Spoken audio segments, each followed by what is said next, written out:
महाराष्ट्र की राजनीति के चाणक्य कहे जाने वाले एनसीपी सुप्रीमो शरद पवार का आज जन्मदिन है और एनसीपी कार्यकर्ता बड़े ही जोश शोश के साथ आज अपने प्रमुख का बर्थडे मना रहे हैं। हमारे साथ मौजूद हैं एनसीपी नेता नरेंद्र वर्मा जी, उनसे जानते हैं। वर्मा साहब, किस तरह से आज पवार साहब का बर्थडे आप सेलिब्रेट कर रहे हैं, क्योंकि आज पवार साहब का नाम महाराष्ट्र की राजनीति में चाणक्य के रूप में देखा जाता है और कहा जाता है कि महाराष्ट्र की राजनीति के मास्टरमाइंड अगर कोई है तो वो पवार साहब हैं। आज उनका जन्मदिन है, किस तरह से सेलिब्रेट कर रहे हैं? देखिए, आदरणीय पवार साहब ने आज 80वें साल में उन्होंने पदार्पण किया है और आज सुबह यशवंतराव प्रतिष्ठान में तमाम महाराष्ट्र के हमारे नेता, दिल्ली से आए हुए नेता और आदरणीय पवार साहब की सदारत में आज का दिन जो उनका जन्मदिन है, हमने बड़ी राजा कृतज्ञ दिन यानी आज का जन्मदिन हमने महाराष्ट्र के किसानों को समर्पित किया और 80 लाख का एक चेक जो तमाम हमारे महाराष्ट्र के एनसीपी के कार्यकर्ता उन्होंने अपने तरफ से कंट्रीब्यूट करके वो चेक जो है वो हमने आदरणीय पवार साहब को दिया। जो किसान आत्महत्या जिन्होंने की, उनके बच्चों के शिक्षा के लिए वो पैसे का इस्तेमाल किया जाएगा। उसके बाद आज यहाँ पर अल्पनाताई पेंटर जो हमारी मुंबई की अध्यक्षा रह चुकी है, नगर सेविका रह चुकी है, उनके अध्यक्षता में कुपर हॉस्पिटल जो इलाके का सबसे पुराना हॉस्पिटल है, वहाँ मरीजों को फलों का वितरण किया गया। इतवार के दिन वर्सोवा विधानसभा में हमने मेडिकल कैंप का आयोजन किया गया है। तो इस तरह पूरे महाराष्ट्र में आज एक ऐसा शख्स, एक ऐसा इंसान जिसने अपना पूरे जीवन में 52 वर्ष उन्होंने इलेक्टिव राजनीति में उन्होंने बिताए हैं। ये एक ही नेता इस वक्त पूरे भारत देश में है और ये जो सरकार बनी है, आपने देखा एक दो अलग समीकरण की लोग साथ में आए हैं। तो महाराष्ट्र में जो इस वक्त किसान की जो परिस्थिति यानी 90,000 हेक्टेयर की जो खड़ी फसल थी, वो जो टाइमली जो बरसात आई उससे वो फसल बर्बाद हुई, हजारों करोड़ का नुकसान हुआ।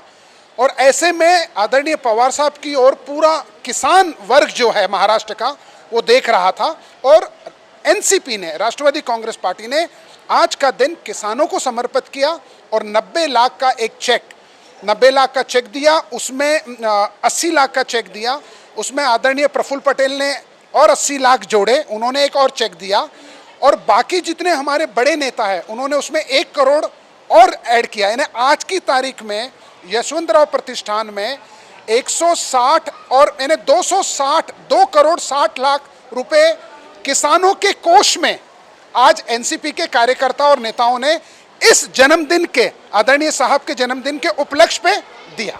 महाराष्ट्र के चाणक्य, यानी जैसे आपने कहा कि 52 साल एक्टिव राजनीति में अगर कोई नेता है भारत का तो वो शरद पवार साहब है। किसानों को आप लोगों ने 2 करोड़ 52 लाख का चेक दिया। अगर बात की जाए तो जिस तरह से आज महंगाई की मार से जनता त्रस्त है, महंगाई को लेकर एनसीपी का क्या प्लान है? देखिए, ये जो केंद्र की सरकार जो थी वो हर फ्रंट पे वो फेल हुई है। अगर आप, जब आदरणीय प्रधानमंत्री मोदी जी ने कहा था अच्छे दिन आएंगे, लेकिन आप जीवन उपयोगी वस्तुएं की कीमत देखिए, पिछले 5 सालों में वो आसमान छू रही है। यानी सिर्फ कांदा जो कि गरीबों का खाना है, देश की वित्त मंत्री लोकसभा के पटल पे श्रीमती सीतारामन जी कहती है कि मैं प्याज नहीं खाती।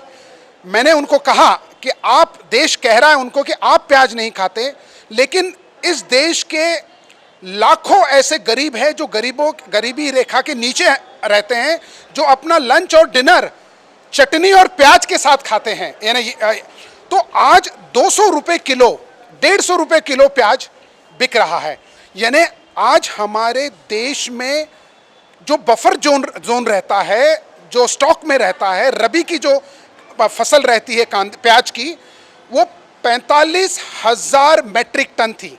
रामविलास पासवान जी जो हमारे कंज्यूमर मिनिस्टर है, उन्होंने लोकसभा में पिछले हफ्ते कहा उसमें से 50% जो प्याज था वो सड़ गया। आप विचार कीजिए कि केंद्र सरकार जो रबी की फसल की प्याज थी, जो बफर जोन है, जो स्टॉक में था, उसको भी वो सुरक्षित नहीं रख सकी। मैं आपके द्वारे कंज्यूमर मिनिस्टर से यही कहना चाहूँगा कि जब आदरणीय पवार साहब कृषि मंत्री थे तो फूड ग्रेन चावल, यानी जब साहब आए तो बाकी अन्न को इंपोर्ट करना पड़ता था, लेकिन साहब के 10 साल के कार्यकाल में गेहूं हो, चावल हो, शुगर हो, शक्कर हो, और चावल तो हम एक्सपोर्टर, सबसे बड़े एक्सपोर्टर बने।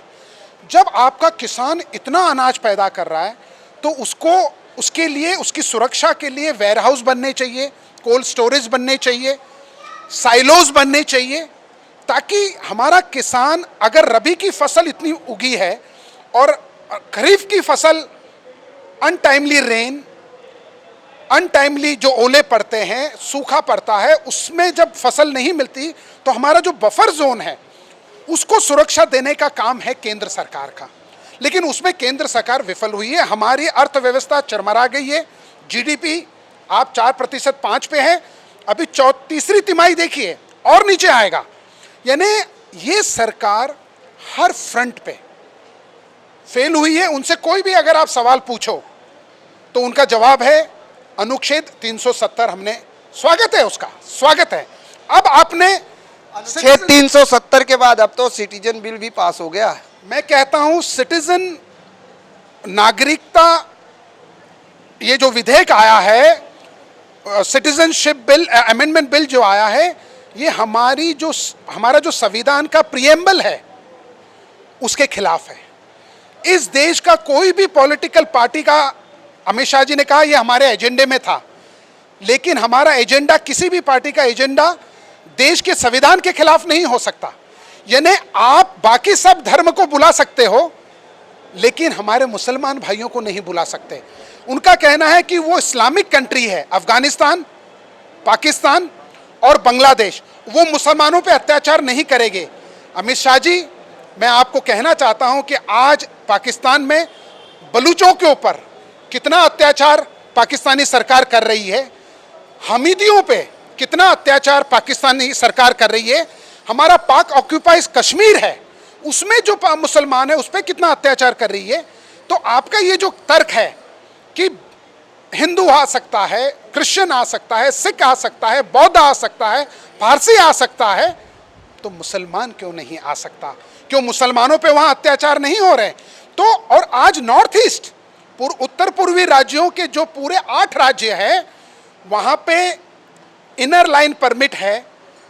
आपका जो संविधान का 6 नंबर की जो घटना है, जो उनको अधिकार दिया है, उसके तहत कुछ राज्य को प्रोटेक्शन मिल रहा है, लेकिन क्या आप वहाँ मणिपुर को प्रोटेक्शन दे रहे हैं? क्या वहाँ सिक्किम को प्रोटेक्शन दे रहे हैं? क्या आप असम के 3 जिलों को छोड़कर, जो जहाँ इनर लाइन ये है, उसको छोड़कर बाकियों को प्रोटेक्शन दे रहे हैं? क्या आप त्रिपुरा में, क्यों मणिपुर और त्रिपुरा में आग लगी है? कोई भी विषय का बिना अभ्यास किए आपको आपकी वोट बैंक, क्योंकि ये करने से 2.5 करोड़ वोटर्स बीजेपी के वोटर्स बनने वाले। मतलब ये कहना चाहते हैं कि बीजेपी सिर्फ वोटिंग की राजनीति कर रही है। खुद शिवसेना ने कहा कि 25 साल तक इन्हें मतदान का अधिकार मत दीजिए। पवार साहब का बर्थडे तो सारा मुल्क मना रहा है। पवार साहब इतनी बड़ी हस्ती है, गरीबों के नेता है, तो उनका बर्थडे तो किसान भी मना रहा है, महिलाएं भी मना रही हैं, मजदूर भी मना रहे हैं, सारे देश में सभी मना रहे हैं। खुशी की ही बात है, क्योंकि ये ऐसे नेता है जो गरीबों की आशा है, गरीबों की प्रेरणा है, और इनकी तरफ ही हर गरीब देखता है कि इंसाफ अगर मिले इस देश में तो सिर्फ पवार साहब ही इंसाफ मिला के दे सकते हैं। उन्होंने हमेशा हर समाज के लिए इंसाफ की बात की है, और ऐसे नेता की आज बर्थडे है। मैं उनको शुभकामनाएं देती हूँ। कूपर हॉस्पिटल में अल्पना ताई की तरफ से यहाँ फ्रूट्स बांटे गए हैं पेशेंट्स को, उस प्रोग्राम के लिए हम यहाँ आए थे। ऐसे कई हज़ारों प्रोग्राम हर जगह चल रहे हैं। मैडम क्या कहेंगी, आपकी अगुवाई में आज पवार साहब का बर्थडे मनाया गया, कूपर हॉस्पिटल में केक काटा गया और पेशेंट को आप लोगों ने फल डिस्ट्रीब्यूट किया। किस तरह से मना रही हैं अपने प्रमुख का बर्थडे? आप सभी को मालूम है कि हमारे पवार साहब एक बीजेपी का चाणक्य मल्टीप्लाई लाखों Chanakya is equal to Sharad Pawar. ये हमारे शरद पवार है। और आज जो महाआघाड़ी हो गई है, वो महाआघाड़ी में जो हमारे ऑल इंडिया के अध्यक्ष माननीय पवार साहब, उनके हस्ते उन्होंने शिल्प बनाया है, उसके शिल्पकार है।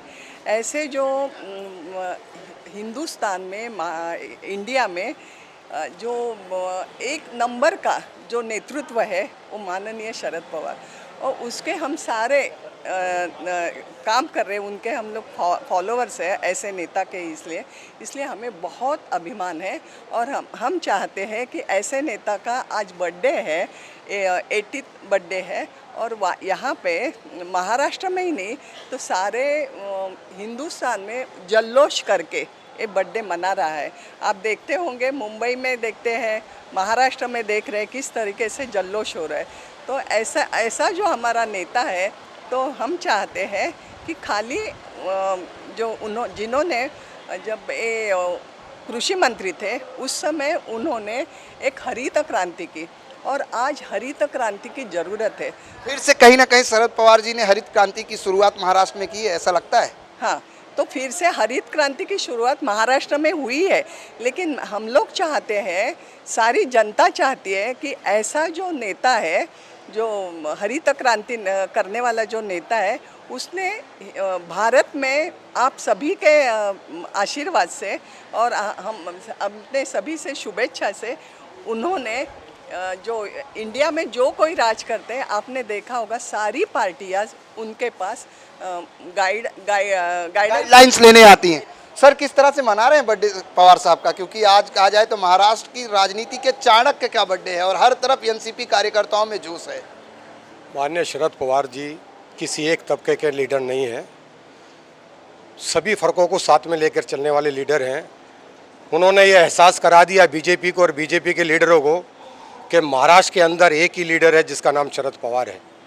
पूरे हिंदुस्तान के अंदर एक मैसेज गया है कि बीजेपी अमित शाह हो या मोदी जी हों, ये खरीद फरोख्त के साथ इन्होंने बहुत कोशिश की सरकार को बनाने के लिए, रातों रात अंधेरे में इन्होंने सरकार बनाई, और हमारे शरद पवार जी ने 80 साल की एज में यंग का काम करके दिखाया। और बीजेपी को महाराष्ट्र से नहीं, आज हम लोग पूरे एनसीपी के कार्यकर्ता लीडर ये वचन करते हैं कि पूरे हिंदुस्तान से बीजेपी क्या कांग्रेस को मुक्त करना चाहती थी, आज से हमने कसम खाई है कि बीजेपी मुक्त हम भारत को करेंगे, ये हमारा वचनबद्ध है। आज से बिल्कुल, जिस तरह से शरद पवार जी का आज जन्मदिन है वो किसानों को समर्पित किया गया है एनसीपी की तरफ से, लेकिन जिस तरह से दावे किए जा रहे हैं कि महाराष्ट्र की राजनीति के चाणक्य कहे जाने वाले शरद पवार ने एक बार फिर से महाराष्ट्र में ये प्रूव कर दिया है कि आने वाले समय में, जिस तरह से एनसीपी कार्यकर्ताओं का कहना है कि बीजेपी मुक्त भारत बनाने की पूरी कोशिश जारी है इनकी। लेकिन देखने वाली बात है कि जिस तरह से